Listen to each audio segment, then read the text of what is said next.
temps la suite de la compréhension de l'écrit de la nouvelle réaliste La Parure de Guy de Maupassant.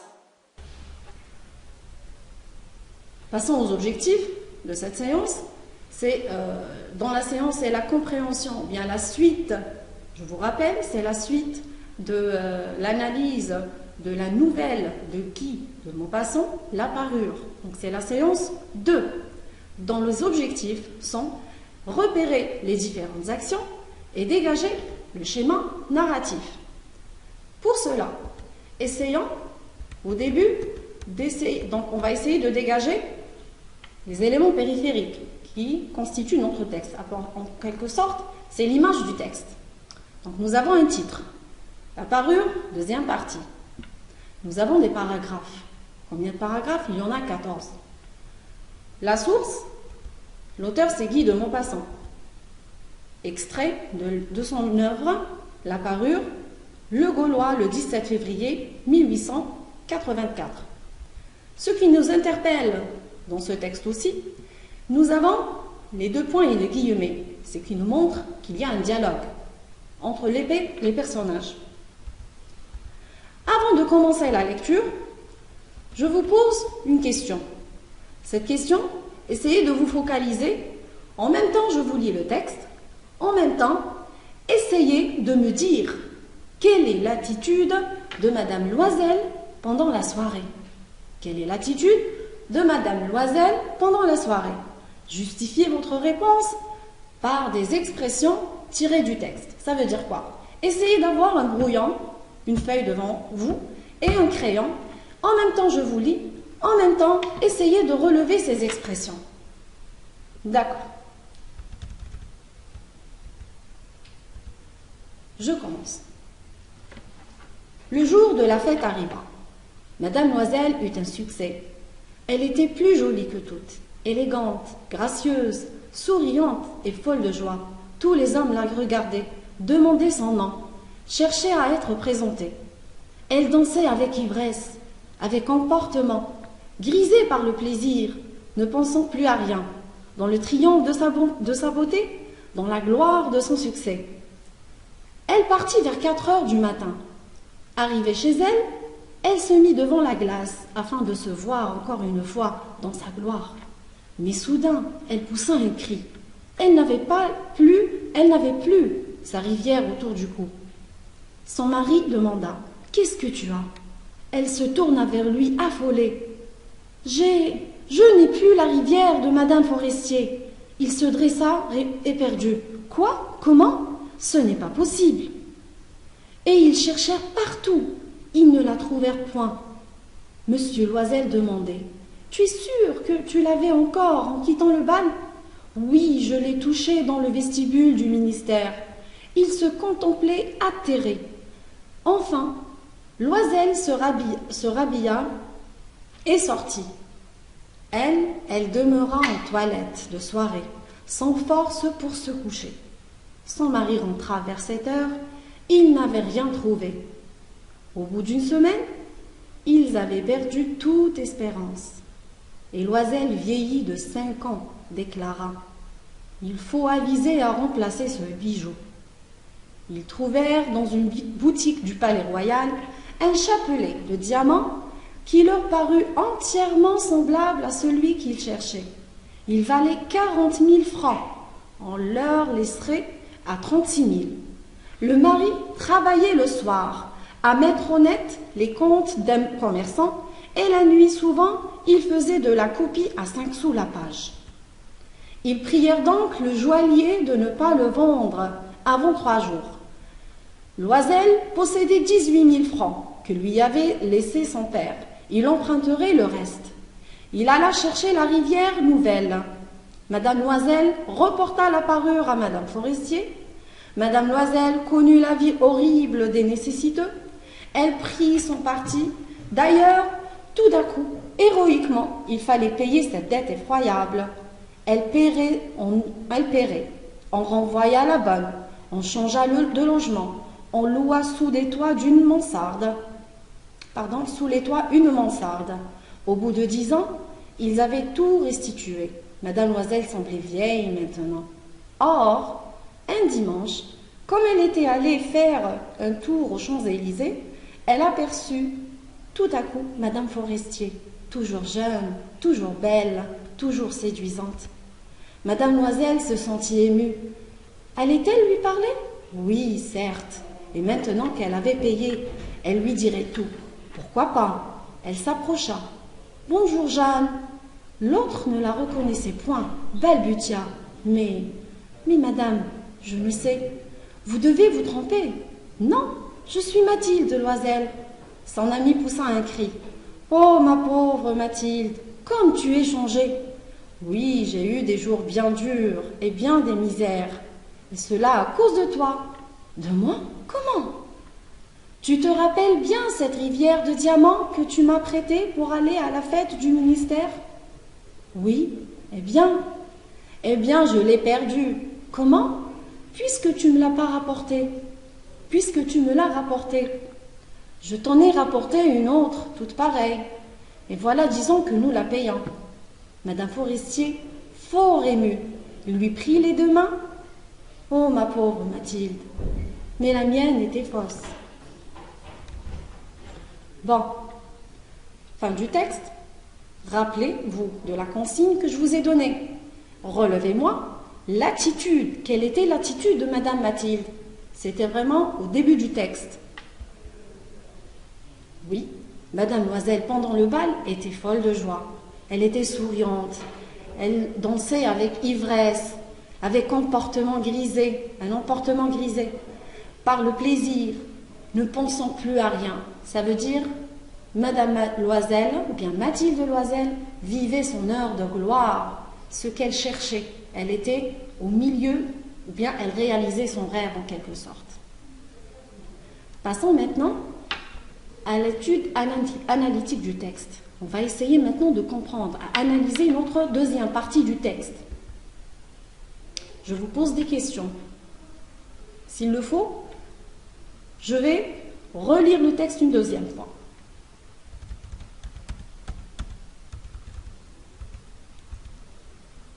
Bon. Le jour de la fête arriva. Madame Loisel eut un succès. Elle était plus jolie que toutes, élégante, gracieuse, souriante et folle de joie. Tous les hommes la regardaient, demandaient son nom, cherchaient à être présentée. Elle dansait avec ivresse, avec emportement, grisée par le plaisir, ne pensant plus à rien. Dans le triomphe de sa beauté, dans la gloire de son succès, elle partit vers 4 heures du matin. Arrivée chez elle, elle se mit devant la glace afin de se voir encore une fois, sa gloire. Mais soudain, elle poussa un cri. Elle n'a vu plus sa rivière autour du cou. Son mari lui demanda « Qu'est-ce que tu as ?» Elle se tourna vers lui affolée.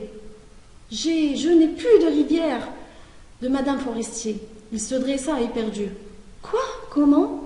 Ce n'est pas possible. » Et ils cherchèrent partout. Ils ne la trouvèrent point. Monsieur Loisel demanda « Tu es sûr que tu l'avais encore en quittant le bal ?»« Oui, je l'ai cherché, je l'ai touché dans le vestibule du ministère. » Il se contemplait atterré.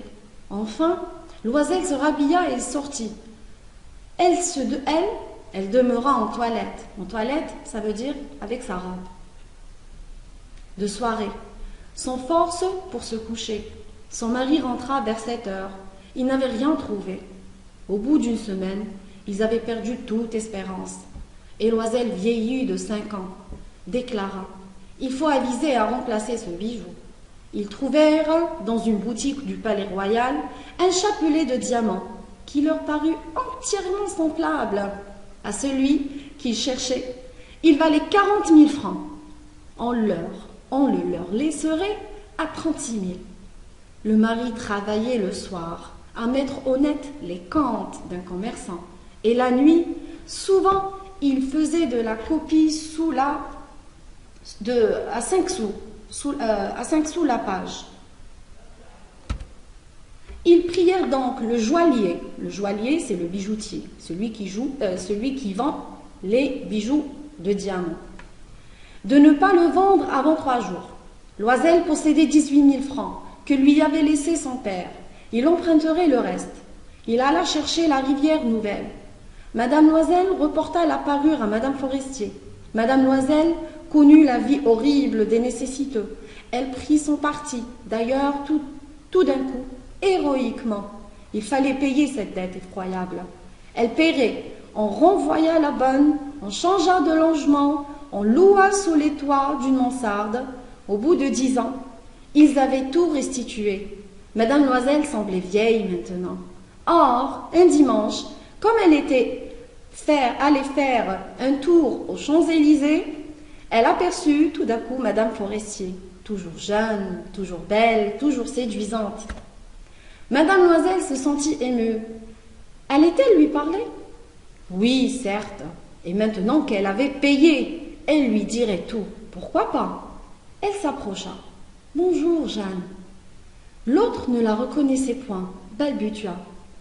Mais, madame, je ne sais, vous devez vous tromper. Non, je suis Mathilde Loisel. Son amie poussa un cri. Oh, ma pauvre Mathilde, comme tu es changée. Oui, j'ai eu des jours bien durs et bien de misère, et cela à cause de toi. De moi? Comment ça? Tu te rappelles bien cette rivière de diamants que tu m'as prêtée pour aller à la fête du ministère? Oui, eh bien, je l'ai perdue. Comment? Puisque tu me l'as rapportée. Je t'en ai rapporté une autre, toute pareille, et voilà 10 ans que nous la payons. Madame Forestier, fort émue, lui prit les 2 mains. Oh, ma pauvre Mathilde, mais la mienne était fausse. Voilà, on a terminé la lecture du texte. Passons à l'analyse. Madame Loisel était-elle partie à la fête? Oui, elle est partie à la fête. Qu'avait-elle découvert en rentrant chez elle? Elle a découvert quoi? En rentrant chez elle, Madame Loisel découvre qu'elle n'avait plus sa rivière, son collier de diamants autour du cou. Voilà.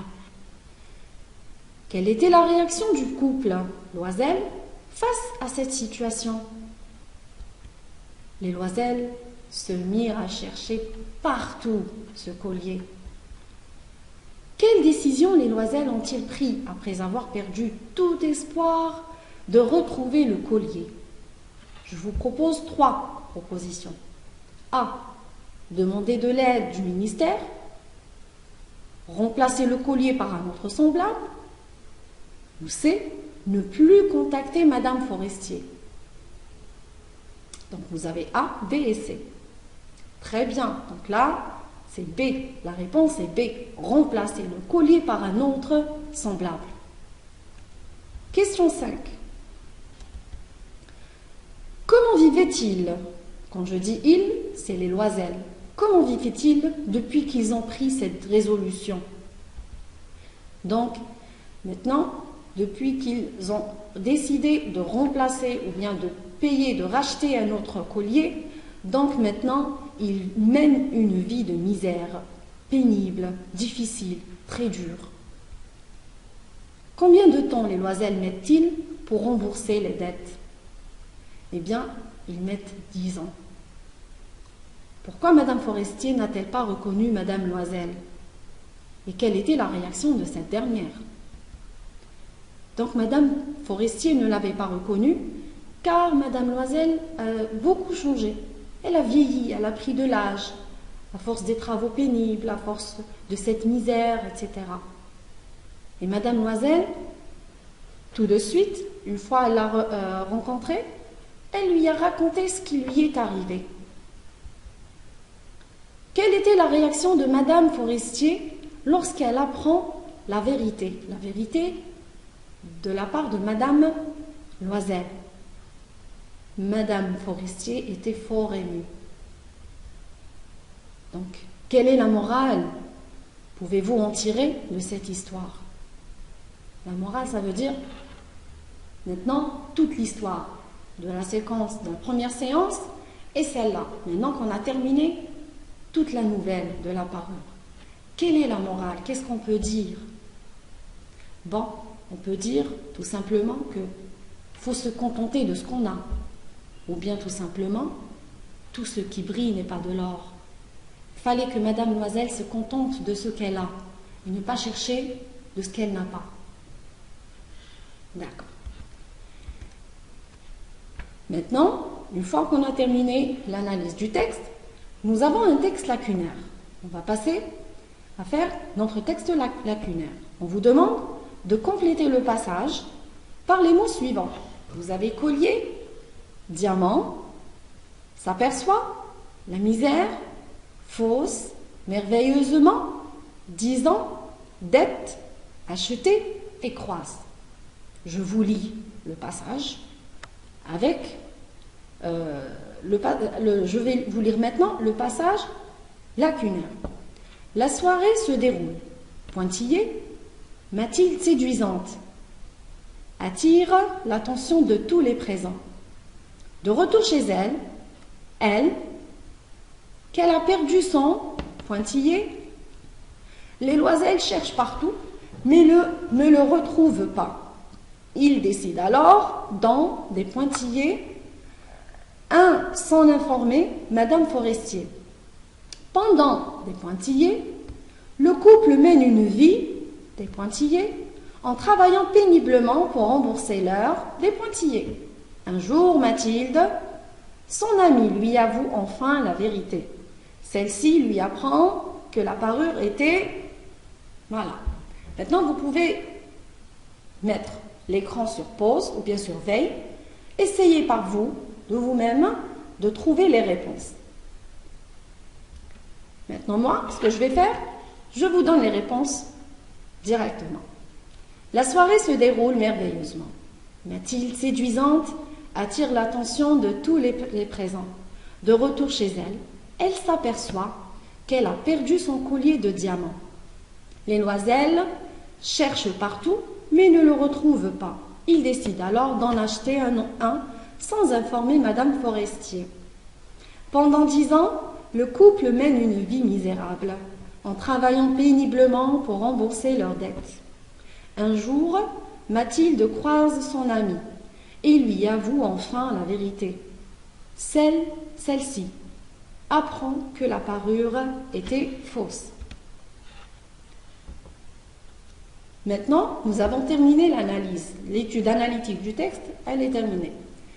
Arrivons à la synthèse. Comme toute nouvelle, comme tout récit, nous devons faire son schéma narratif. Ça veut dire quoi le schéma narratif? Ça veut dire que l'histoire que nous avons lue, nous devons dégager la situation initiale, le déroulement, l'élément perturbateur, les déroulements des événements. Ensuite, nous avons l'élément de résolution, une situation finale. Dans la situation initiale, généralement, c'est le calme. C'est une situation équilibrée. Dans l'élément perturbateur, c'est une action qui vient perturber l'équilibre de la situation initiale. Le déroulement des événements, ce sont les différentes péripéties, les différents événements dans lesquels le personnage principal est affronté.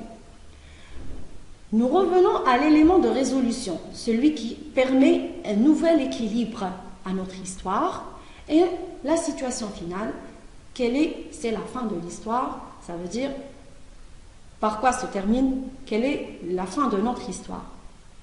Dans ce texte, la situation initiale, c'est dans la première partie, quand Mathilde mène une vie confortable, mais sans excès. Elle souffre de cette situation car elle rêve d'une vie de bourgeoisie. On revient à la séance 1, la séance précédente. L'élément perturbateur, si vous vous en rappelez, c'était avec l'indicateur, l'articulateur OR. OR vient pour perturber la stabilité, l'équilibre de l'histoire. OR introduit une action. Quelle action? C'est l'action de Monsieur Loisel, qui apporte une invitation au bal du ministère de l'instruction publique. Ce qui nous permet cet élément perturbateur va ici vraiment perturber toute la vie des Loisel. Commençons par les étapes, étape par étape. Première étape, Mathilde n'a pas de robe et par conséquent, elle refuse d'aller au bal. Monsieur Loisel Monsieur Loisel lui propose de lui acheter une. Ensuite, elle achète une robe. Action suivante, Mathilde se plaint de ne pas avoir de bijoux pour se rendre à la soirée. Ensuite, Monsieur Loisel lui suggère d'emprunter un bijou à son amie Madame Forestier. L'action suivante, Mathilde, toute belle et séduisante et très contente, elle vit des moments de rêve pendant la soirée. Après, elle perd la rivière et ne se rend compte qu'en rentrant chez elle. L'action suivante, les Loisel ne retrouvent pas le bijou, ils décident d'en acheter un autre. L'action qui vient après, les Loisel s'endettent et font beaucoup de sacrifices afin de payer le bijou. Vient ici l'élément de résolution, qui est, au bout de 10 ans, les Loisel s'acquittent de leurs dettes. La situation finale, bien sûr, les Loisel sont ruinés. Mathilde apprend de Madame Forestier que la parure prêtée était fausse. Fin de l'analyse. Très chers élèves, j'espère que vous avez compris la leçon. J'espère que j'ai pu simplifier au maximum. Je vous souhaite bon courage et au plaisir à la prochaine séance. Au revoir.